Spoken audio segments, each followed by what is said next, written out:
Welcome to our channel. Today we how to authenticate with ClickUp for AI sprint planning workflows, detailed guide step by step clearly.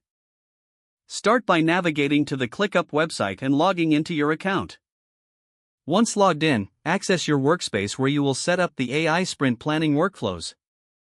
Locate the settings icon, usually found in the bottom left corner of your screen. Click on the settings icon to open the workspace settings menu. In the Settings menu, look for the Integrations tab and click on it. You will see a list of available integrations.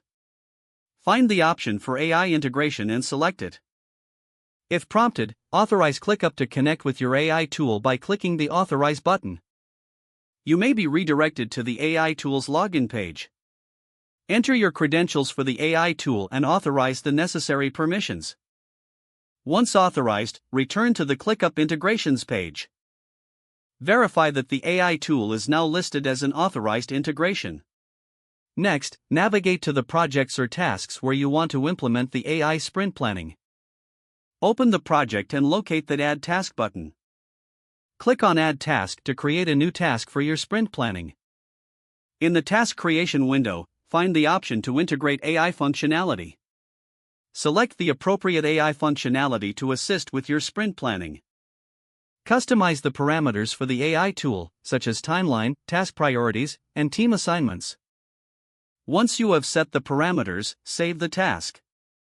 Review the task to ensure all details are correct and the AI functionality is integrated. Now, you can use the AI tool to assist in planning, tracking, and adjusting your sprint workflow.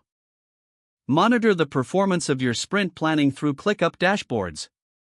Adjust your settings or parameters in the AI tool as necessary to optimize performance. You have now successfully authenticated ClickUp for AI sprint planning workflows. If the page does not load, refresh the browser or try again in a private or incognito window. Make sure you are using the correct email address, then retype it carefully to avoid small typos. If your password is not accepted, use the reset option and create a new strong password you can remember. Check your spam folder for verification or security emails, then complete any requested confirmation steps. Don't forget to like this video and subscribe to our channel for more step-by-step tech guides.